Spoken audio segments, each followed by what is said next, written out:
Hi, everybody, and welcome back to Beyond Profit, a Global Perspective. I'm Mark, and today I want to talk about global disparity. There are some people who have a whole lot of wealth and a whole lot of people that don't have very much at all.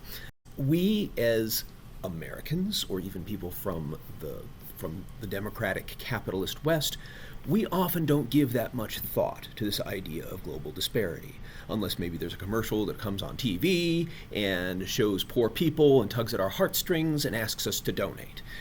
There are some people who feel guilty about this once they start thinking about it. There are others who think that this is a logical benefit of Western-style capitalism. So who really cares about global disparity? That is what I'm going to be discussing today. Now, before we go into it, I want you to know this is a remake of a video that I did a number of years called Capital versus States. And a few years ago, a lot of years ago, a long time ago, my purpose here is to recreate this video as faithfully as possible, only maybe with some new data, better resolution, and maybe even some new friends. And I felt it necessary to revise this to display some more current numbers. Now, the interesting thing about this, as you will discover, is, how do they say it, right? The more things change, the more they stay the same. The content is almost identical, just the names and the numbers have changed a bit. In fact, I will almost guarantee you that if this video is still around in 20 years and you're watching it and you're saying, oh my gosh, this video is still so old, the data is going to be different, but the basic principle is going to be the same.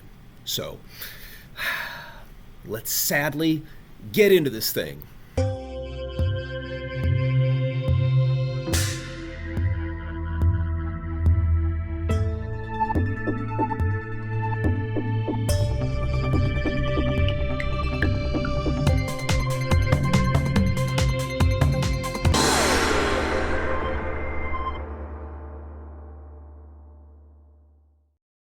Before we get started, I wanted to remind you to please like the video, share it if it's something that you find interesting, useful, educational, and of course, please subscribe to my channel.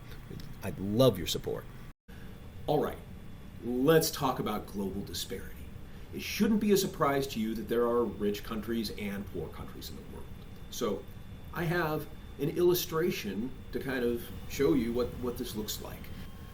So this is a map that illustrates the differences between GDP per country, and it distorts it based on how much wealth there is. So the really fat countries are the ones that are really rich. Big surprise, the fat cats are in there. And the ones that are not as fat, obviously, are the ones that are relatively poorer. So shouldn't be a big surprise.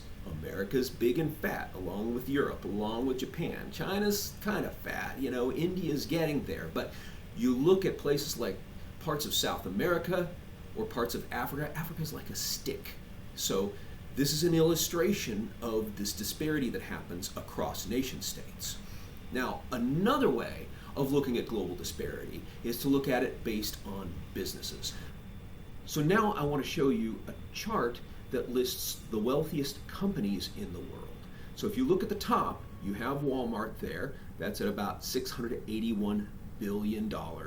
The wealthiest company in the world, right? The highest net worth.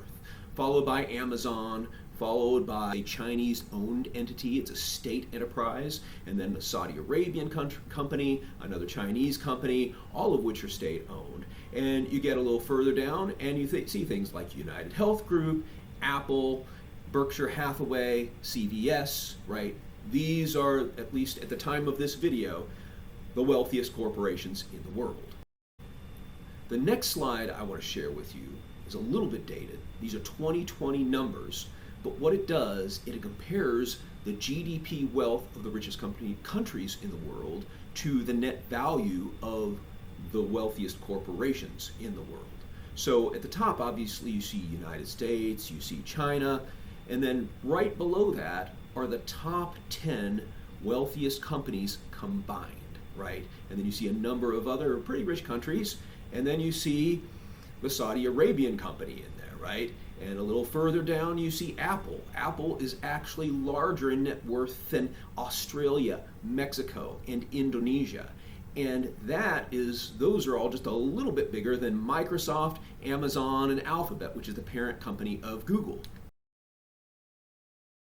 The value of Microsoft is roughly equivalent to 8 Eastern European countries.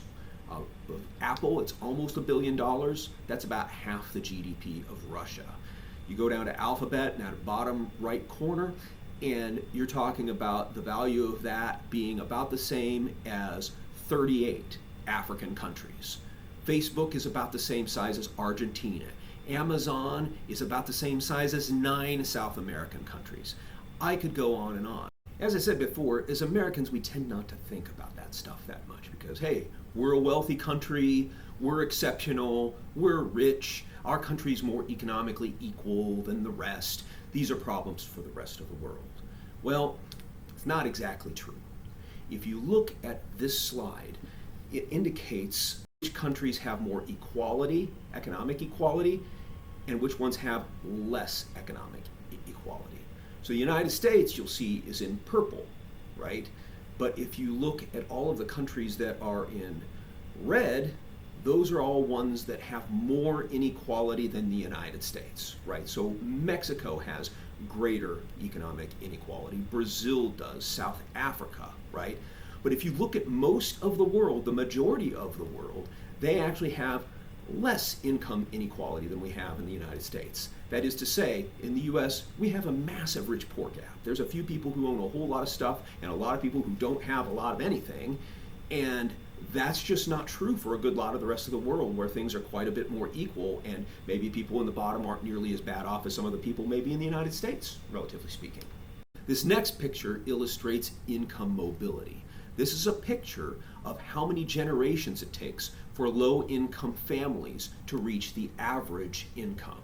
So Colombia, that takes a really long time, like 11 generations for somebody who's poor to eventually get up to an average level, right? The best in the world is Denmark, right? Not America, by the way, but yeah, that's Denmark, takes 2 generations. United States really is kind of in the middle among a lot of different places. But yeah, it takes about 5 generations for that to happen in the United States. And so our income mobility is better than places like Chile and Argentina and China, but it's not nearly as good as it is in Italy, UK, Portugal, Korea, Greece. I could keep on going down the list. Canada.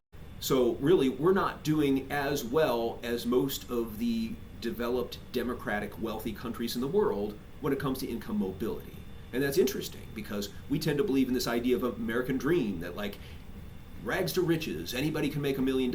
And according to this chart, we don't do nearly as well at that as lots and lots of other countries. This next slide illustrates child poverty. As you can see, we are not exactly on the top of the list in terms of child poverty rates. There is a whole slew of countries that do better than we do. Like if you look at Canada, for example, it's about a 7% childhood poverty rate. In the United States, it looks like it's about 17 or something like that. So again, something we probably could do better at compared to other countries. The next slide measures our productivity, and it illustrates how over time our productivity has increased, right? So if you look at that blue line, that means that our individual workers have been working harder, more efficiently, doing better and better year over year over year. And some of that has to do with technology, some of it has to do with just, I don't know, just changes in work. Maybe we're expected to work more hours and get more out of those hours. The red line, though, is compensation.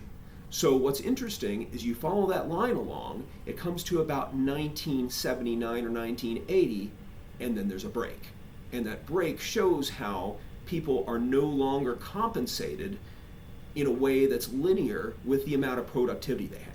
In short, you're all working harder, but you're getting paid less, at least since about 1979. During that period, you can see that income gains at the top dwarf those of low and middle income households. So looking at that red line, that's how much wealth the top 1% of earners in the United States gained since 1979. Now, everybody went up some, but there's a disproportionate number of people at the very top who made increasingly lots more money since about 1979, 1980. Income concentration at the top has also risen sharply since that time period. Like, this is a chart that shows a broad scope of American history over about 100 years.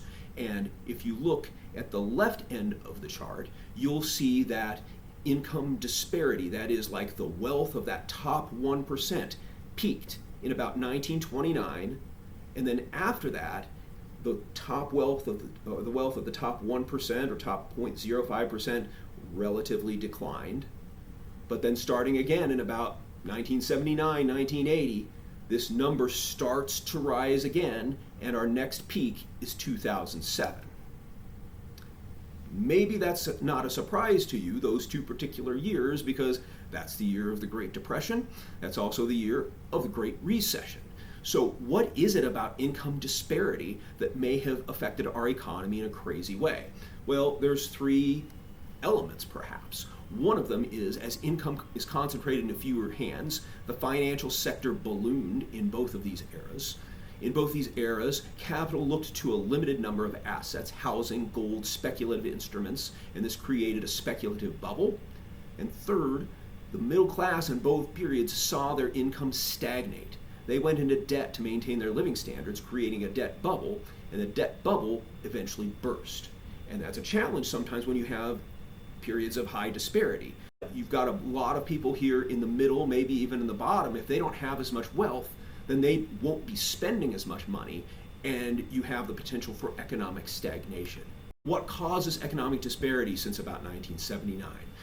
One is the growth of free trade and globalization, right? There were jobs displaced, we had global competition of labor, cost, as we've spoken before in previous videos, the cost of labor itself doesn't necessarily alone drive outsourcing and offshoring, but it does play a role in that. We've talked about how free trade increases wealth and helps businesses and makes everything become less expensive for those people who are on the bottom, right? Makes stuff cheaper at Walmart, but it also exponentially benefits those people on top.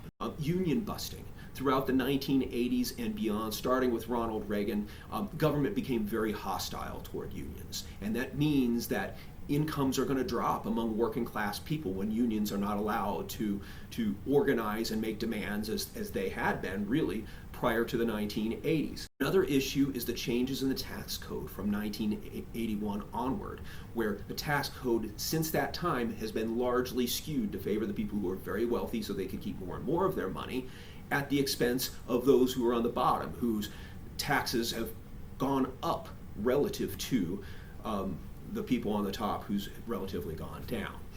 Increasing student loan and healthcare debt.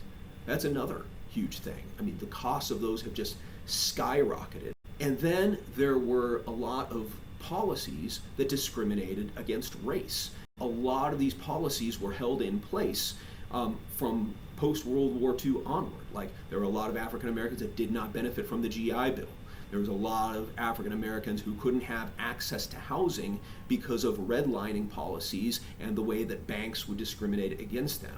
And so while equivalent white people would come out of the war and be able to have a nice house and invest in that and then get generational wealth over time, that was denied to a whole generation of minorities, which makes them relatively less well off over that period of time. And you can see that in the numbers. The median net worth by race, the white non-Hispanic, is a whole lot more than multiple races, Hispanic or Latino or black. This brings up another thing that's interesting. We in the United States have an odd way of describing freedom.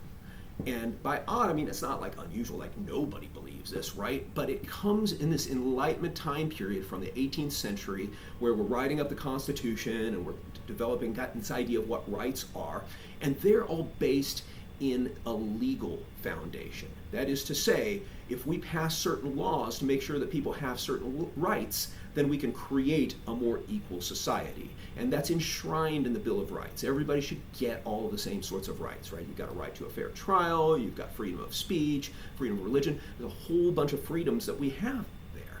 And that's beautiful. That's great. But here's an interesting question. what kind of freedom do we have if we don't have any money? I might have the right to vote, but if I'm working multiple jobs and raising multiple kids, am I really going to be able to exercise that right? That's an issue. Let's say that a bunch of us that are sort of like middle class or maybe working class or something getting together, and we decide, hey, there's this one issue. We want to get organized. We want to do something about it. We're going to start up a campaign to try to pressure our congressperson or talk to the government. We're going to try to make some change here. That's great. We absolutely have the freedom to do that through the First Amendment. We have the freedom of assembly. But if I say, okay, let's get together and get organized, right? Let's have a meeting. And then you guys are all like, well, when are we going to meet? Well, we all work during the day, right? So it's got to be in the evening sometime. Well, I've got this thing with my kids this evening and something else over here. And it makes it difficult, even at the middle class, to be able to organize in any sort of meaningful way. Now, that doesn't mean we can't do it or people don't sacrifice their time to do it, but it's more difficult. A contrasting question. Let's say that Elon Musk wants to get something done. Does Elon Musk have to organize? I mean, he could, right? He could pay a bunch of people to get organized and do all sorts of pressure and you name it. But it's more likely that he can just pick up a phone and whoever the president at the time is going to take that call. And they're going to take that call not just because he's the richest guy in the world, but because of the businesses he owns and all of the employees. And I mean, there's ripple effects. If something bad happens with Elon Musk or his wealth, then there are repercussions to that. And politicians understand this. And so what I'm saying here is the more wealth you have, the more freedom you have. And likewise, the more power you have. The rich have more freedom than the poor. And it's also really easy for the rich to exploit the poor. Another way to look at disparity is at that individual level, right? How powerful are people in the international system? Most of the time we're just thinking about countries, but I've expanded it out to corporations, right? Let's talk about individuals. A lot of people are curious about how powerful the richest men in the world are. And I do mean men. There are no women on that top list. But as a great man, James Brown, once said, it is a man's world. So at the time of the making of this video, you can see this is a list of the top 10 people in the world. Elon Musk at the top at 342 billion, followed by Mark Zuckerberg, Jeff Bezos, Larry Ellison. Bill Gates isn't on the list anymore, but he's still super wealthy. One thing I think also is worth mentioning is the gap between Elon Musk and the next richest guy in the world. I mean, Musk is worth 342 billion. I mean, that's a really big gap just between those two people. The three wealthiest people in the United States own more wealth than the bottom half of the country combined. Now, again, this is a little bit dated. It's got Bill Gates up there, but the same thing is still true. It carries through. Elon Musk is almost 3 times richer than Bill Gates now. The 400 wealthiest people in the United States together own 2.68 trillion in wealth, which is more than the GDP of Britain, the world's 5th largest economy. Now, let's talk about women for a second. The world's richest woman is Francois Bettencourt Myers with a net worth of 96.9 billion.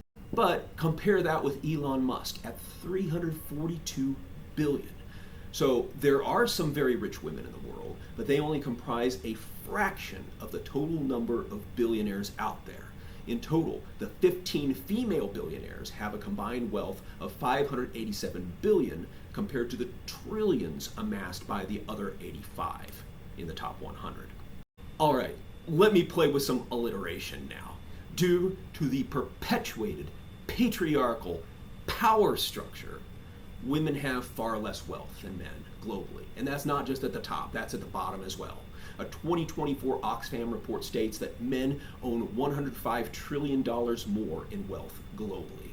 This disparity is driven by a number of things. The gender pay gap, still men make a whole lot more than women, women's disproportionate responsibility for unpaid care work, barriers to education and financial resources, and societal inequities that limit women's ability to accumulate wealth throughout their careers. Now, here's another picture. We're talking about the wealth and power of certain individuals, and I want to line that up versus the GDP wealth of countries. So if we look at Jeff Bezos, who at the time of this study was the richest person in the world, He had about the same level of wealth as Ecuador, right? The next one, Bill Gates, about the same as the Slovak Republic. And we can go on down, right? Warren Buffett is about the same as Guatemala. Larry Ellison, Bulgaria. We can work our way down that list, but you kind of get the picture. How does this translate to actual power? I'm going to give you a case study from 1992. In that year, George Soros broke the Bank of England almost single-handedly, forcing a devaluation of the British pound. So what happened is that he has all of these British pounds and then he divests from them all at once, and he makes $1 billion in the process out of the pockets of British taxpayers. Just all of this wealth, national wealth, gone and into the pocket of a wealthy dude. The UK at the time was trying to join the euro. I know this seems crazy because we've had Brexit now, right? But at that time, the Conservative government, John Major was the prime minister at the time, really wanted to get into the euro and make that Britain's common currency.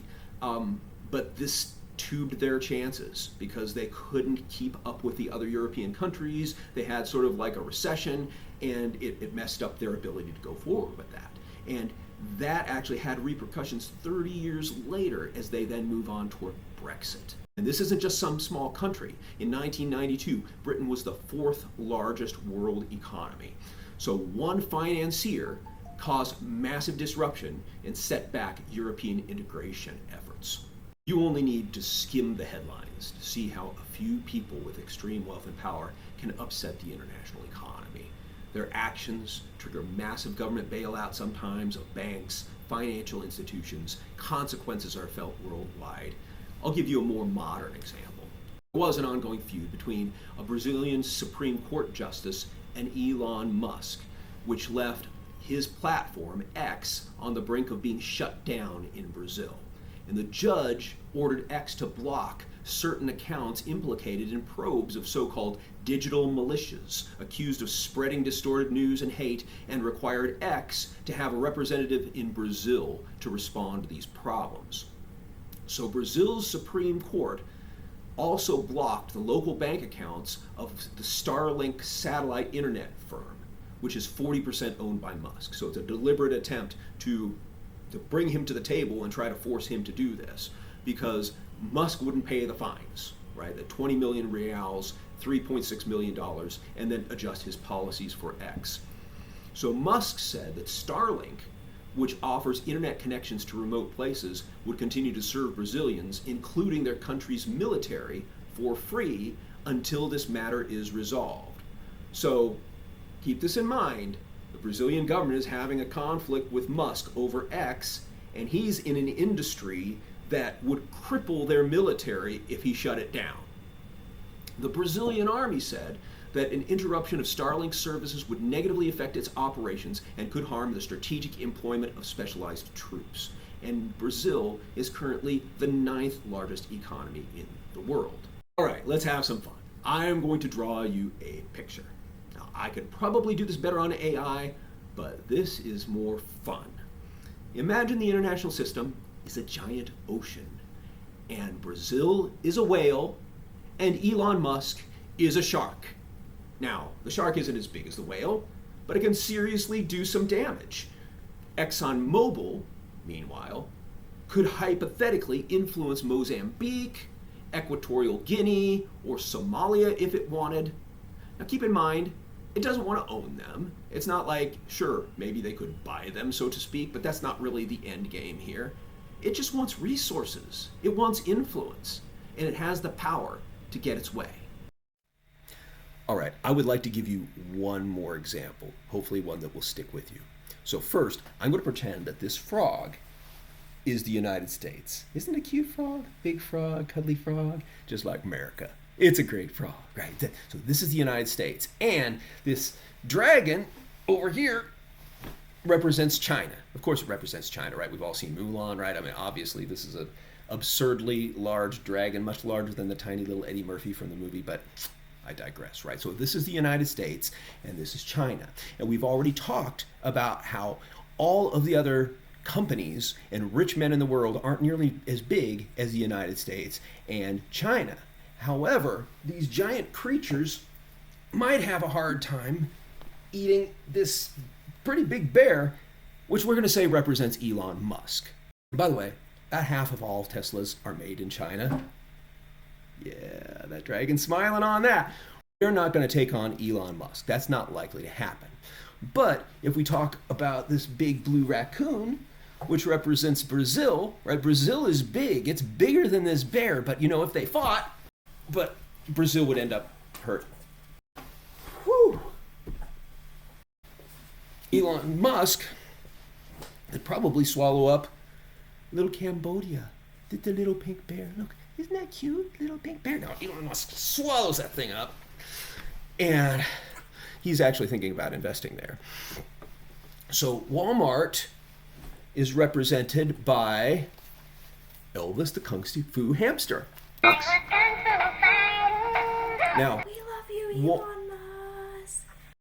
Okay, so Walmart could swallow up lots of countries where they have manufacturing facilities. Like, you're the best. You're so giant.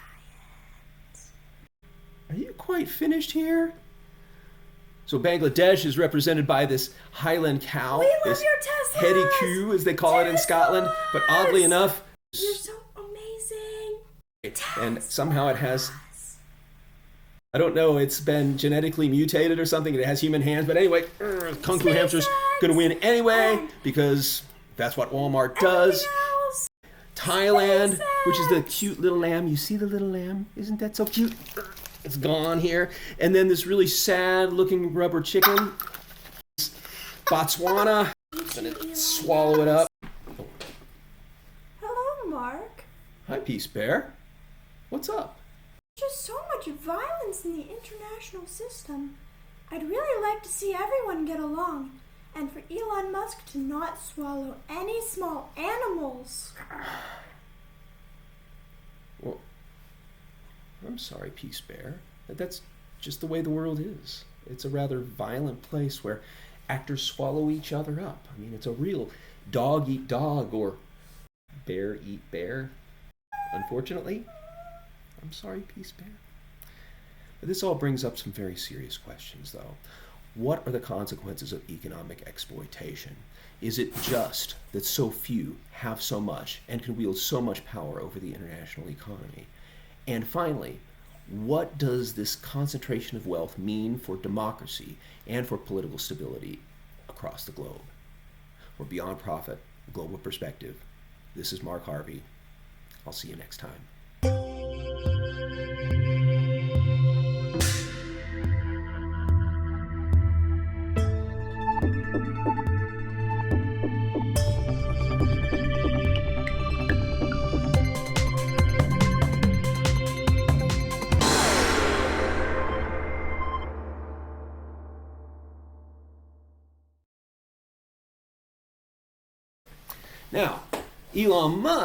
Now, Elon Musk could swallow up Cambodia, which is represented by the little pink bear.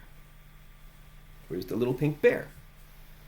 Okay, up, and then, of course there's SpaceX and everything you do, and you're so good at this.